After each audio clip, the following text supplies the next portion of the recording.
When you're building products, you should never think about acquisition as the end goal. You should only build a product if you want to probably solve a problem in a niche that you think you can build in.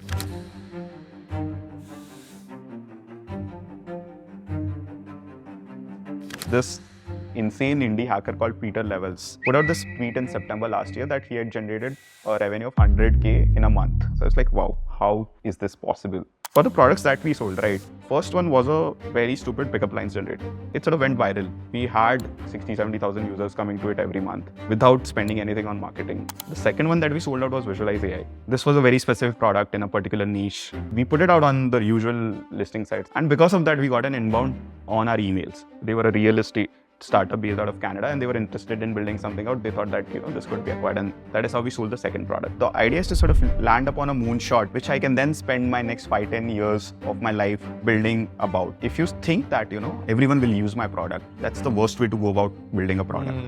All of this is going to be a lot of relentless execution more than strategy.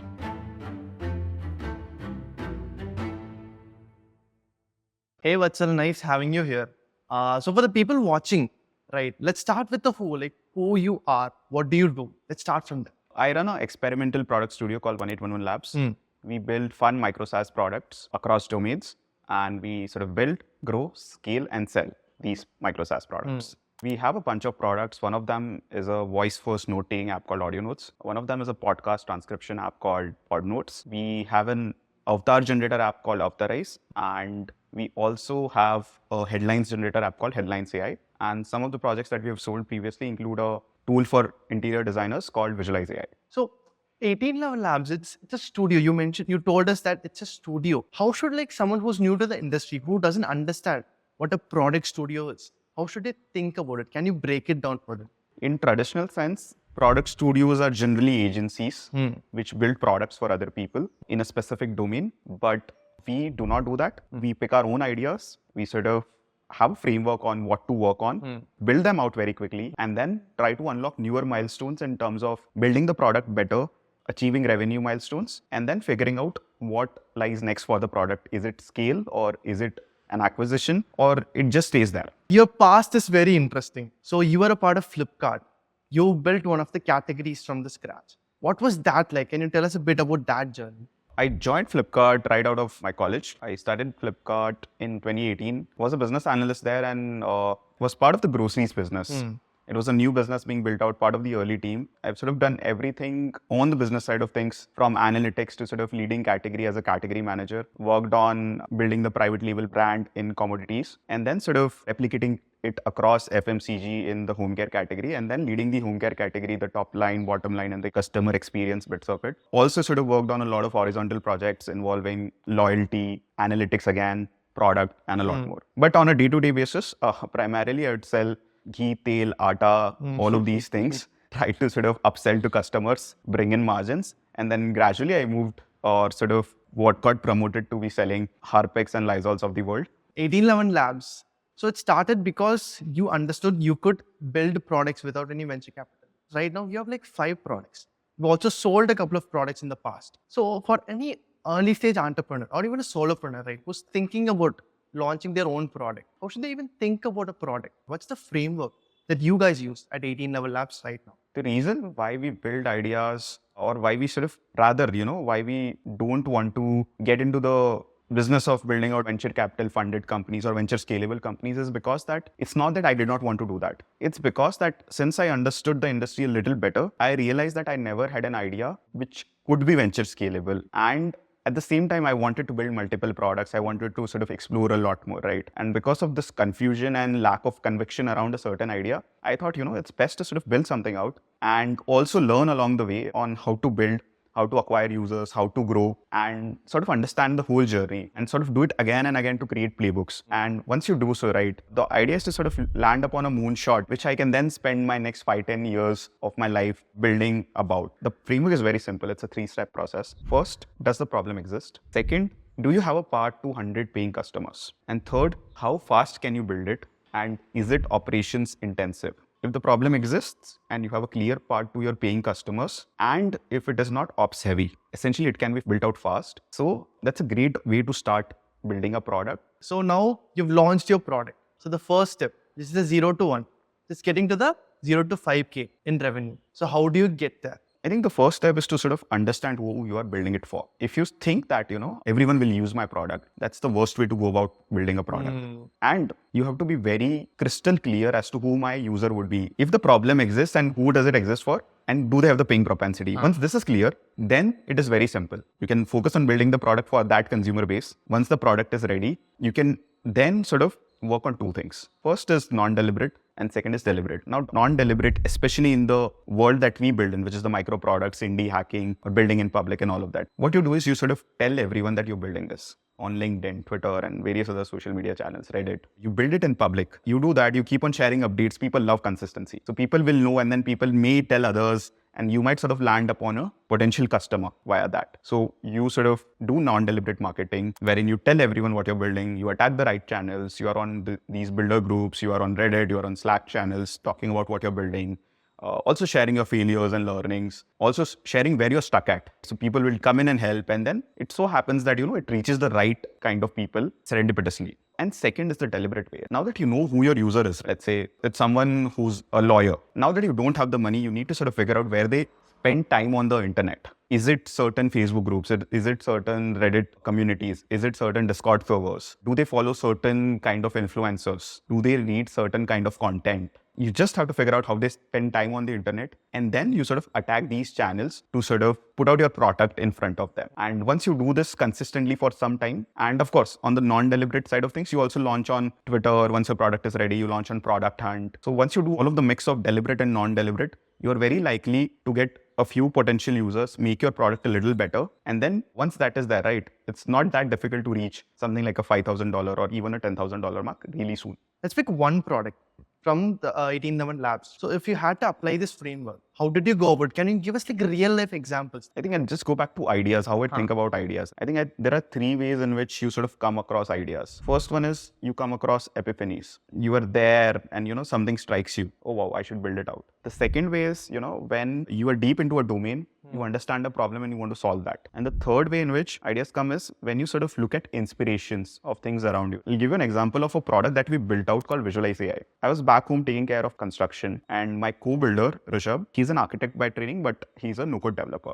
We were just sort of brainstorming ideas and then we came across this thing called ControlNet on the internet. ControlNet sort of adds control to Stable Diffusion. Stable Diffusion is a text-to-image generative AI model. You can write something and generate an image out of it. And ControlNet, you can sort of control it in some fashion, right? So we were discussing that and then just, discussing the pains of building out a house. I was like, yeah, the interior designer is taking a lot of time and, coming up with designs and all. It's a very painful process. So we were like, oh, why? We can use this to solve this problem. So what we did was we built out Visualize AI. We thought of Visualize AI as a tool which could solve ideation for interior designers and architects. We now knew what the problem was. We sort of validated it as well. We spoke to a few interior designers and all. And they were like, oh, yeah, this is a clear problem. And to people building houses as well, that, the process is long, it's very expensive. AI could speed up that process. We validated the problem. We knew whom we were building it for. It was not for homeowners directly. They could have been an adjacent user base, but we were very clear that let's build this for interior designers. They also might have the paying propensity. So that is how we thought of Visualize AI, a product that will solve a particular problem for these kind of users. And we built it out very quickly. Just a version that would just solve the core problem. We put it out to a few interior designers. They gave us feedback. We made the product better. And in 3 months, we were able to achieve a decent recurring revenue rate. Okay, we've gotten up to $5K right now. You want to scale to the next level. But building a tech product, you actually sometimes need some capital investment to build this tech product. And you gave us some very unconventional ways to look at, how we can get capital. Could you talk more on that? So I think the early revenue, first of all, is to sort of make your product better and get a lot of feedback. There are a few ways in which you can do that, right? You need to create a lot of noise around your product in order to get to that revenue, right? A couple of interesting ways that people are using these days. People use something called lifetime deals, especially for SaaS products. Now, in case of lifetime deals, you essentially give someone access to your product for a one-time payment. Whereas SaaS is actually built on a principle of recurring revenue. It's very anti to how you think about SaaS. But then since you don't have money to spend on marketing, you can give a very sweet deal to the potential users. They would come on board. and the product is not there yet because it'll take some time for you to make the product better. These users can become your beta testers, and they'll also pay you money for that because you're giving them some sweet deal, and you can make the product better and then probably reach the stage wherein, your product itself is capable of attracting more users, and also at a level wherein, if you invest money in marketing, you'll get the right ROIs. If you have a half-baked product and you invest a lot in marketing, it is very likely that you might as well acquire customers and all, but the churn may be high or the conversion may be low. All of these things can happen. But on the other hand, if you've acquired users who are giving you feedback and at times harsh on you as well, you'll make the product better. You can also sort of try platforms like AppSumo. There is a big community of people interested in software. AppSumo is one such community, right? The pricing is like very bad. You'll not make money. So it's not about money over there, but it's about acquiring users which are harsh, very difficult to deal with. They have a 60-day refund period so that you are accountable to ship and correct your mistakes very fast. Second, even if there is a single mistake or a single bug which is there, they'll just put it out on AppSumo in questions or in feedback or in reviews, and you'll have to fix it right away. They'll give you tons and tons of feature requests. So there are users who are telling you what to do, who are making you accountable, also paying for it. Now you don't put in the ROI or the unit economics part of it to this particular thing at the start. It is just about making your product better and getting users. So it is a great way of acquiring users. And these are some of the most difficult users to deal with, right? Now you're ready for anyone who comes into your platform later on. And this also gives you upfront capital, like $10,000, $20,000, $30,000 that you can use to make your product better, as well as to spend some money on, let's say, influencer or, hire someone for SEO and do things like that. So Vatsal, okay, you've got the idea, you've built the product, you've launched on platforms like AppSumo, maybe got some capital, also got roasted a bit, but also got some capital. So the next part of the journey, $5K to $30K. So what does the playbook look like there? Because I'm pretty sure it looks completely different now because the product is now better. You have an understanding of the customer. You have a basic understanding of what channels work, and you have ideas to experiment, right? So how will this playbook work? Because you've also done it, not just once, but multiple times now. Now that you've made the product better, it is very highly likely that you've cracked the conversion piece. Also, by this time, you've made your landing page better to sort of increase the sign-up rate. Now you have to focus on getting top of the funnel traffic. Now to do that, since you've cracked this now, you have to figure out novel ways in which you invest very less or no money to get traffic. One way to do that is to sort of work with newsletters. Now, let's say you're building a product in productivity, and you know that Notion is big in productivity. You probably talk to newsletters in the Notion, productivity, all of this space, work with them and try to sort of figure out a way in which you can collaborate, which is not expensive. You probably might want to do giveaways or, get them to try the product, dole out a couple of subscriptions for free, and in turn get a shout out from them. That will give you traffic. You do this over and over again. It's a lot of relentless execution, and also sort of get out to a lot of these micro nano influencers. Hey, this is a product that I'm building in this space. Your audience might be interested in it. I'd love to get feedback from you on this. And if you think that this is a good one, would you be willing to collaborate, give us a shout out or something like that? It's a lot of execution. You're just trying to sort of negotiate on how much you want to spend on a partnership or get a lot of barter deals, as they call it in the influencer space. Then you parallelly pick up things like SEO. You also figure out, are there communities on, let's say, Reddit, Discord, Slack, wherein now that you have a finished product, can you put it out there, try to get feedback or, try to get feature requests or, try to sort of tell them that, hey, this is there. It's all about getting more and more traffic on your website now without spending as much money. There's another way to do this is to build out free products. Let's say we have audio notes. Can we build out a free version of it which has limits? You don't have to sign up or anything, but you can do a transcription and summarization for any note up to 3 minutes. Put it out there, hope for it to go viral, or try to sort of bring about some virality around the product. And free products generally get a lot of traffic. But to save that particular audio note, you need to sign in. You acquire those emails, and then you go back and sort of create an email campaign around it. That, it could be a promotional campaign, it could be a campaign around educating users, and things like that. And so you build that parallel funnel via your free products. It could be resources as well, right? Let's say 100 productivity resources and all. So everyone who's interested in productivity would come in and get that resource. You capture their email, you do email marketing around that, and then tell them that, hey, this is the product. So that way you find ways to get traffic, and then you then activate or sort of convert those users, and then you build that loop to reach 30 or whatever that number is. One real thing I want to dive into is you've actually done this with multiple products, right? So for example, let's pick one product, audio notes. The 5K to 30K journey, how did it look like? Like, what are some like major lessons you learned along? For audience, right?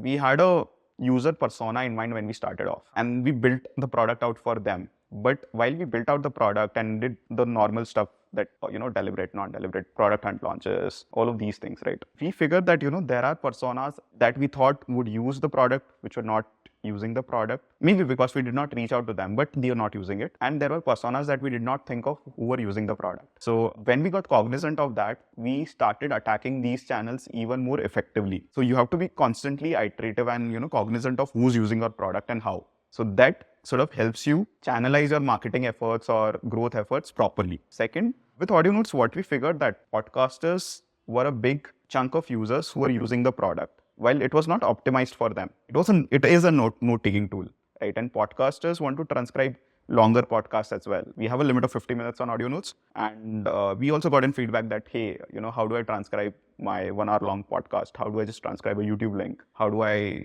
summarize a Lex Friedman 8 hour long podcast? We picked audio notes. We created a sister product called Pod Notes, which was just for podcasters.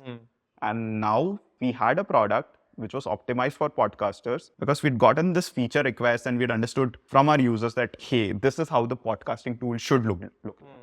We built it out very fast because we were using the same stack and everything that Audio Notes is using. We've tried to be as lean as possible. Audio Notes is blue, Pod Notes is purple. The resemblance is very uncanny for someone who does not know that these are two similar products. Okay. Products from the same people, right? And then the acquisition of user was very easy over there because you have a product which is for certain users and that is based on feedback from certain users. And then we reached out to podcasters and then we also put it on AppSumo as well to get that early cash in as well. Now it's very simple for us. We would sort of just, transcribe a podcast for a particular podcaster, send them the transcript, summary and content and tell them, hey, we did this using Pod Notes. Do you want to try it out? So it becomes really easy for us to now acquire customers now that we know that the product is great. So Vatsal, we've spoken about products that worked. But as a builder, you've also seen products that did not work. You've seen products that gained a lot of traction but generated zero in revenue. So let's talk about products that did not work, ideas that did not take off. So one of the first generative AI products that we built out was inspired by a product called avatarAI.me. This insane indie hacker called Peter Levels put out this tweet in September last year that he had generated a revenue of 100K in a month. He's one-man army. He probably has a few contractors working with him, but yeah, that's about it. And he had generated like shit ton of revenue in like no time. So it's like, wow, how is this possible?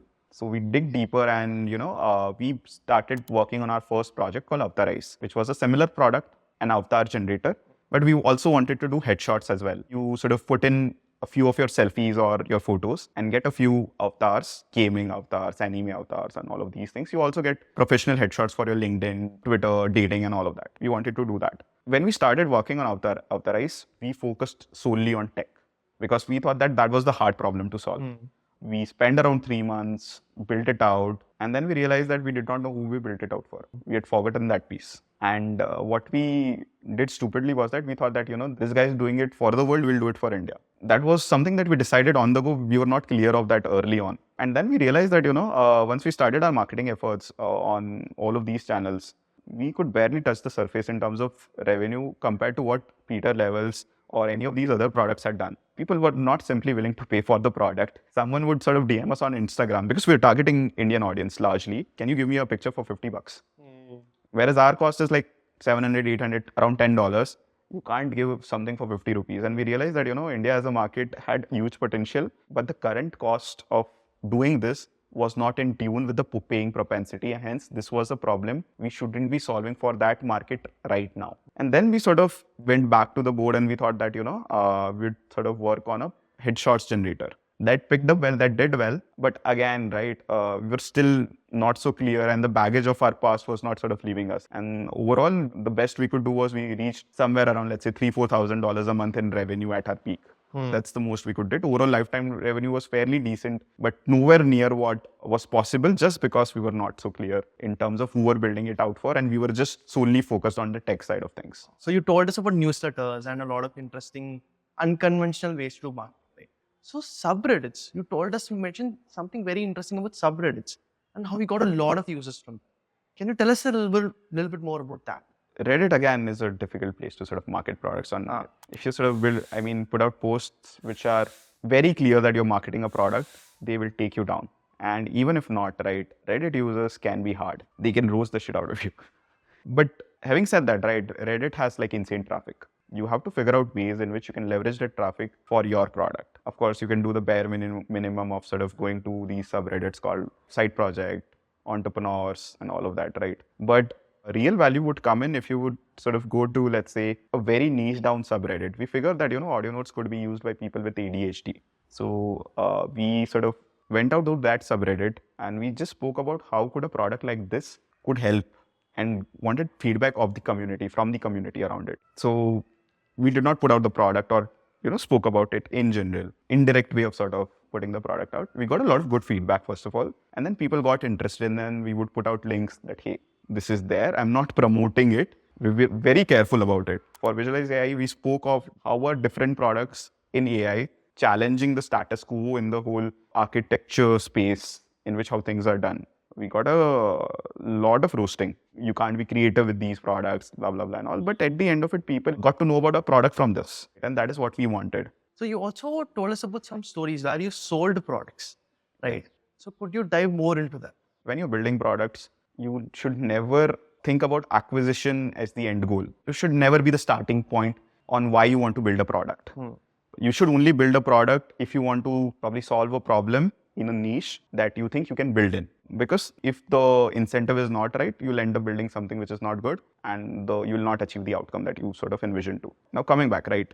In terms of micro acquisitions or acquisitions in the space of micro products, there are 2-3 ways in which it happens. One, there are listing sites or marketplaces around this, something such as an Acquire, then Flipkart, Microns, and all of these sites. These sites have a lot of people who are looking to buy products, are vetted enough, they have funds and all. And the reason why these guys buy products, right, is because one, they either want to sort of leverage the traffic, two, they want to sort of work on the revenue and sort of they think that they have the growth skills or the distribution skills to sort of take the product from X to Y. And three, you're building out a tech adjacency, which they want and acquiring that is fast enough for them compared to sort of building that in-house. Second, you probably have inbounds from startups because your product is distributed good enough. Just because your product is distributed well enough, they'll come to you and talk to you. And the third is when you do outbound about sales. From Twitter or Reddit or any of these communities, indie hackers, you'll know that a lot of people are generally buying products and they're vocal about it. For instance, this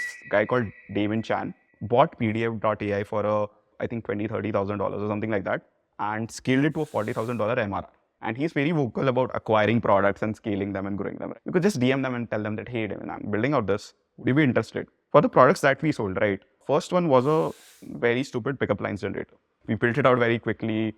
Don't know why we built it out, but then it sort of went viral. We had 60,000-70,000 users coming to it every month without spending anything on marketing. And someone wanted to leverage that traffic. So they bought the product from us on acquire.com. The second one that we sold out was Visualize AI. This was a very specific product in a particular niche. We were looking to sort of sell the products because we were not able to see a bigger outcome out of it in terms of tech. And we thought we were limited by tech. So we put it out on the usual listing sites and all. And because of that, we got an inbound on our emails. And then we sort of spoke to them and they were like, they were a real estate startup based out of Canada and they were interested in building something out. They thought that, this could be acquired. And that is how we sold the second product as well.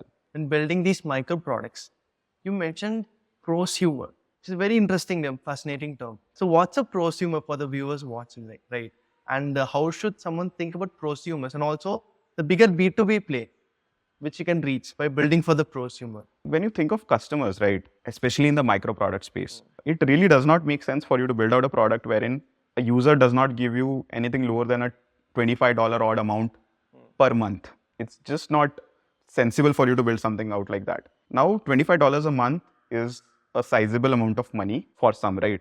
And when you think of users, right, there is a B2C play wherein the users might as well spend or not spend. And if they spend, it would be in the lands of $5 to $10 or something like that. This is a very broad generalization of things. There could be outliers and examples wherein this does not fit, but for a larger part of it, right? B2C is something where users don't pay or, you do freemiums and you sort of sell something else and all of that. But the per month paying propensity is very low. And then you have the big B2B play, wherein you have a few $1,000s or, multi-million-dollar contracts with companies and all. But the micro product space is very well suited for the space in between, which is a very huge space wherein, from let's say a few dollars to a few $1,000s. This is the prosumer space. Someone who's not a B2C user, willing to pay a little more, but not willing to pay a bomb. For instance, someone who's very serious about the Twitter game, they'll invest in a Twitter tool which helps them with ideas and sort of scheduling and all of the things around that and sort of assessing how their tweets performed and all, right? So they may be okay to pay a $20, $30 per month sort of a number, or probably $100 a year. Whereas someone who's a casual tweeter will be using a free tool, and they will not be okay to spend, let's say, a $20, $30 odd amount. And if you are an agency or a company, right, you'd be spending a few hundred or a few $1,000s for the same tool. So now what so happens is that, right, your B2C product, which you are building it out for semi-serious users, over time becomes so better and attracts a lot of serious users. And that also becomes your segue into the B2B play. You build out something for a particular industry, it becomes something which is used by a lot of people. And then a lot of businesses come to you and enterprises come to you and sort of, buy that product from you. And essentially, you build out a very good B2C, B2B play when you target this very small or, this interesting space of prosumers. So the next step, which is $100,000 and more. So that's the goal. That's what you're trying to do with 1811 Labs, right? So how are you thinking about that goal? And what are some things you want to do to sort of reach that goal? This is something that is a hard problem for us right now that we want to solve. We've done the first $100, first $1,000, first $10,000. How do you do first 100K in revenue, and that too sustainably with some amount of recurring revenue, which is sizable enough, right? For us, we've identified 3-4 pillars to this problem statement, right?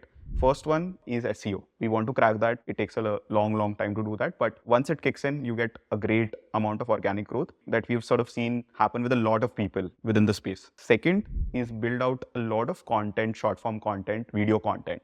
We've already started creating reels, YouTube shorts, TikToks. Here we've understood that it is going to be a numbers game for us. We have to be consistent around it and, wait for that one reel to sort of go viral, reach 1 million users, and then we drive that traffic. Third would be a lot of influencer partnerships. We do not want to focus on paid ads or not paid ads, but let's say click ads, because we did math and we realized that, it does not make sense for us for a product which is charging somewhere in the lands of $20 a month to do paid ads with the kind of conversion funnel that we have. But you might want to do influencer. Reason being, the chances of you getting to a disproportionate number of users is very high. Once we reach a certain number, right, we would then want to focus on product-led growth as well, wherein we create a great enough referral system for people to get attracted to it, or, people to sort of actually refer users and all of that, right? So these are the 3-4 pillars that we are sort of targeting to now get to the next stage of growth. 1811 Labs. Next goal is to reach $100,000 and more. But what's the bigger vision? What's the end goal you're trying to achieve with 1811 Labs?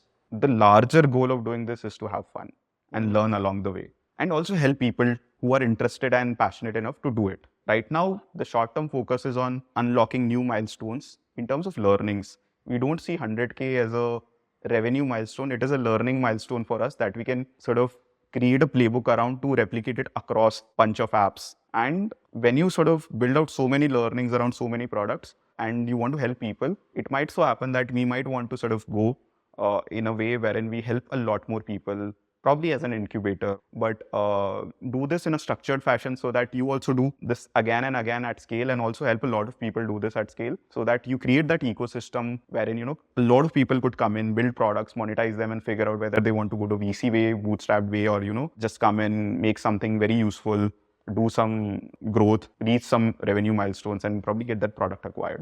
The micro product industry as a whole, no? It's maturing in India right now. In the West, it has been that way for a few years right now. But in India, interesting things are happening. So why is it happening? What's the insight? People in India have been doing this and have been fairly successful at it. You have stories of Pushal, there's Preetam Nath, and the recent stories of, Bhanu and Sai Krishna and all of these guys building wonderful products and reaching insane revenue milestones and creating great outcomes from building out micro products, right? But I think very recently, right, given how the markets have changed and given how we as a generation are sort of, inclining more towards entrepreneurship, because of which, there is a lot of us getting attracted to building micro products in general, right? First of all, everyone wants to be an entrepreneur. It's the new sexy. So micro products gives them a way of doing this without having to start a full-time, full-fledged company, hire a team. If you can build, you can grow and sell. That attracts a lot of people. Second, people also realize that when they start out going about building venture scalable companies, often their ideas are not something which should be or which could be funded by venture capital. And during the process, they learn that they probably love building a lot more than sort of focusing on outcomes such as raising capital and all of that, right? And during that process, they sort of stumble upon the idea of microproducts. And all of these things sort of come together and a lot of people get attracted to microproducts. And then there's a lot of us talking about it on the internet with the very small wins that we have sort of achieved, right? And that also attracts a lot of people. Also, when you are in a bear cycle, raising capital is difficult. So when all of this comes together, people sort of understand that this could be one way of getting into entrepreneurship, not necessarily relying on capital, building out something which can get some revenue or probably can get acquired or can sort of turn into a venture scalable company and could be sexy too, right? That is why I think there is a wave of people wanting to get into indie hacking or building micro products or trying this out. So if we had to summarize, right, for an early stage entrepreneur looking at this video, there's ideation, then there's, first stage of revenue, then there's scaling, and there's more. So how would you summarize it for someone like that? First step is to sort of figure out what do you want to achieve? Do you want to build out a venture scalable business? Do you want to build out a micro product? Or there's something in between that you want to do? Second, irrespective of what you want to do, right? Identify the problem statement fairly well. Third, who are you building it for? Very, very important. You could be wrong on who are you building it for, but that process will help you either sort of find the right nuanced problem statement from the broader problem statement or find the right user persona that you should be building for. Fourth, distribution is as important. Shouldn't be the case that you're building something for someone you don't know or you probably will acquire later on. Focus on distribution parallelly or at least think about it and work towards it. And fifth, all of this is going to be a lot of relentless execution more than strategy. Go through all of this again and again, do this very consistently. Pretty sure that, all of these revenue milestones or growth milestones, user milestones are not that difficult to sort of reach.